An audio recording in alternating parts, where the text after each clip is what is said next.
lions here, so I'm going to tell you what to look for the differences between the two of them. And so with our sea lions here, we have, like Jenny said, we have 3 of them. Milo's up on the rock over there with you. There's Parker there. And then here with me is Harpo. And you can see these guys are like long, sleek bodies.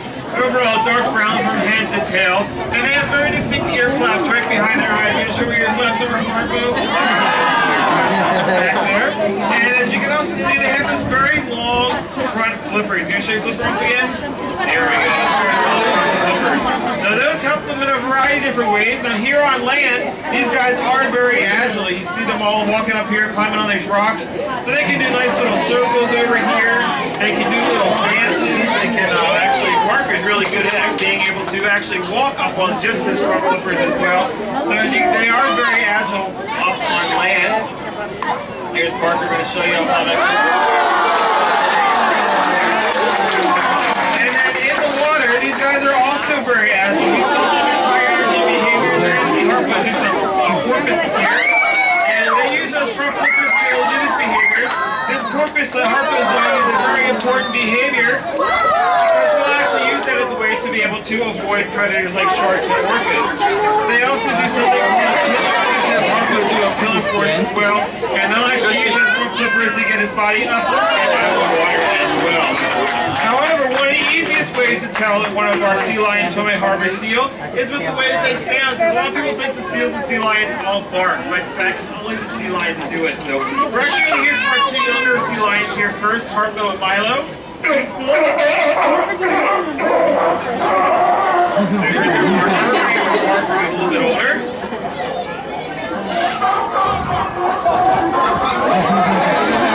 So you can hear they definitely make that distinct barking sound. Alright, so I see that Troy's trying to get my attention over there. He is one of our harbor seals. You can see him waving to you guys. And you see he also looks a lot different than what our sea lions do. I can see if he comes up on deck here, we're actually going to see that he's a lot different in his body shape and color. He's not quite as sleek. He's kind of a darker gray, lots of little lighter gray spots all over his body. He lacks those ear flaps behind his eyes, and he also has much shorter front flippers, as you can see when he was waving. Now on land, he can walk with those front flippers. They actually screw around his belly, and when he's swimming in the water, he's his rear flippers, and he was just pointing out to you guys as well. You see him doing his little circle, not quite the same way that Harpo and Milo were doing it, but he's still able to do those as well.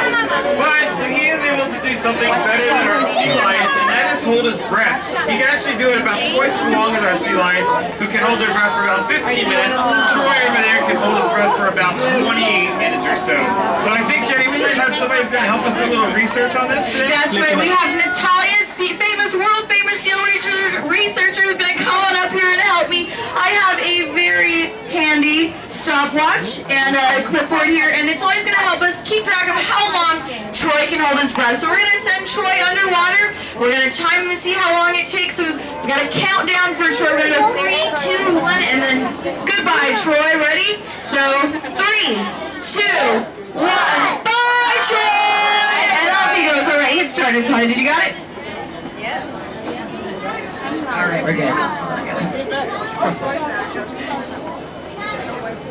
All right, we got the time started. So while we're waiting for Troy, I'm going to tell you a little bit about why and how we train our seals and sea lions. Now, we train for 3 main reasons. The first 2 are pretty related, and they're physical and mental stimulation. Now, these animals don't have any natural predators. They don't have to go get their own food, and they don't have to worry about finding a new boyfriend. So we want to make sure that they're still thinking, they're still staying active, and they're still working their muscles. We want to make sure that they're doing things. So this is pretty much like seal and sea lion school. We give them things like, PE or working out. So we have them do what you saw, like porpoising. That's very good for those front flippers. Back flips, very good for those rear flippers and those front flippers.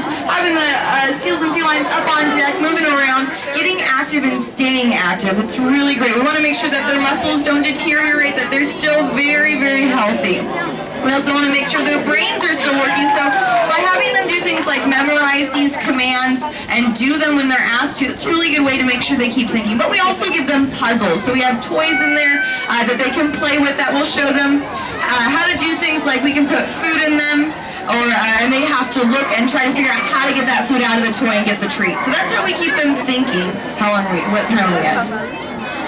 All right, we've been already for a minute. So Troy's already been holding his breath for a minute. That's pretty good. So physical and mental stimulation, those are the first two reasons. The third of which is husbandry. Now, husbandry is just a fancy word for animal health care, but it is extremely important. Parker right here weighs about 700 pounds. If he didn't want to give blood or maybe get his temperature taken, would you want to try and force him to do that? No, I wouldn't either. So it would take about 8 grown men to restrain Parker, and that would be very dangerous for both Parker and those people. So we want to make sure that they can help us out taking care of them. So just like you're seeing here, we can have Parker go in here, and right in here is actually a scale. Is a scale that he can actually be weighed on about once a week, so we can have him come in here without having to drag him, or we can have him lay down flat and hold still so we can take blood or give a shot. Or we can even have them open their mouth for us so that we can brush their teeth with some fish-flavored toothpaste. How are we doing on time, Natalia? We're at 2 minutes already. Wow. So the way we do this training is through positive reinforcement. Much like if you've been to school or you have a job, if you got an A+ for doing good on a test or a paycheck at the end of the week for doing good at work, those are ways of positive reinforcement. However, you can't really give a seal or a sea lion a paycheck or an A+. It doesn't really carry the same meaning. So instead they get some of their favorite things like fish or love from their trainer, maybe a rub down, a whistle, or even just being told good job. Those are all ways we positively reinforce this training. If the seal or sea lion decides they don't want to do what we ask them to, we don't want to give them a negative, so we just give them a brief timeout. I'm sure plenty of you are familiar with the idea of a timeout. However, theirs are a little bit nicer than mine ever was. Theirs are only about 3 to 5 seconds long. The trainer simply looks away, waits for the animal to refocus themselves, and looks back and either asks them to do the same task or a different one. So we always want to make sure that we end these training sessions on a positive note. How are we doing on time?